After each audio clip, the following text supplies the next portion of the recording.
I think 2025 is the year that broke men, and Glen Powell just talked about it. I'm going to throw a lot at you, but I promise that I'm making a point. So in this new GQ interview, Glen Powell is talking about masculinity, and he's talking about how he is a different type of male actor because he's like cool and vulnerable. I know that a lot of people don't like him, but I really like Glen Powell. I think he's charismatic and I think he's cool, and I think both of those things you can't fake. I loved this photo shoot because he's like playing with these tropes of masculinity. He's playing with the image of what it means to be like a typical man. A lot of the gays on Twitter were like, why isn't he hot in these pictures? And I'm like, well, that's the point, right? He's like subverting the image, which is what his whole career is about. Playing these like assholes who are secretly good guys. In the article, Glen Powell also talks about the current state of masculinity, and I made 2 posts about this semi-recently. The last post was last month, and I got cooked for it in the comments. People did not sort of agree with what I was saying, but when I say that 2025 is the year that broke men, I think that we are living in like a full system shutdown, and I think we are seeing finally the first generation where patriarchy isn't like working for anyone anymore. And it pains me to say this as someone with 2 degrees in sociology, right, where we studied the effects of patriarchy and white supremacy and capitalism, and all of that stuff obviously still holds true, but I think we are living through a time where everything is bad,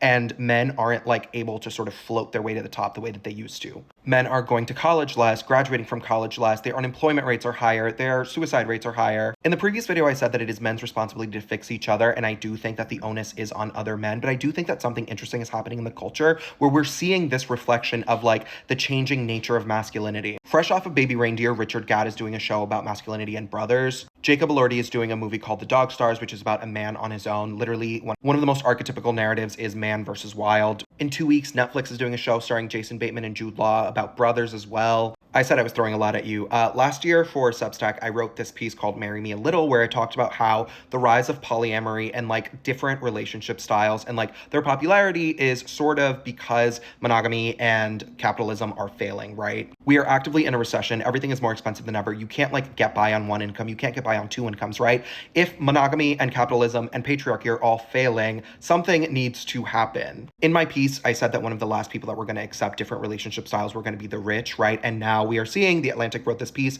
polyamory, the ruling class has laid its fad. Nobody can afford anything on their own anymore. Couples can't afford anything. Childcare is more expensive than ever. Like, the examples go on. And if you have any understanding of sociology or economics in this country, you like understand what is happening. So I think it's interesting that we are also at this inflection point for masculinity and manhood where now like patriarchy, like I said at the beginning of the video, it just isn't working, right? This idea of being like the toughest, the straightest, whitest man ever isn't working even for straight white guys. And I know people are going to bean soup in the comments and say, actually, like, yes, the numbers are still on their side, but the rich are always going to be getting richer, right? But when you look at the data for the middle class and the lower classes, especially like working class men, especially like working class people, the sort of stats are not on our side anymore, right? Before, we were seeing people going to college and like changing their lives through the power of education and like getting really good jobs or like being able to work at a factory and having a family. And now you can't do that anymore, right? The economy is so bad that A, there are no jobs, B, Gen Z isn't getting any jobs, C, you can't afford anything on one salary anymore, much less working some factory job straight out of high school and like living the rest of your life just doing that. Convince you that you should care about men. Bell hooks will, and many feminists will, but I'm not. What I'm saying is that we are 10 years out from Gamergate, right? Where we saw this like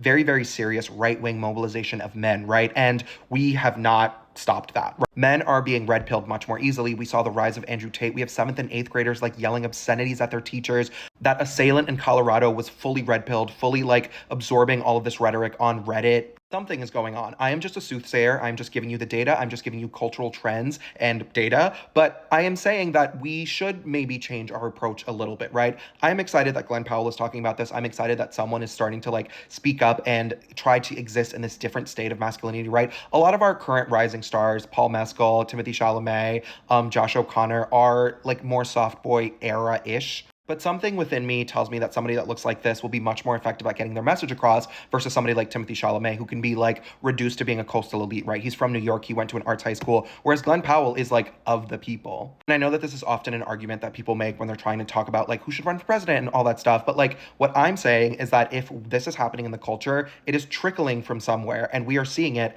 everywhere around us.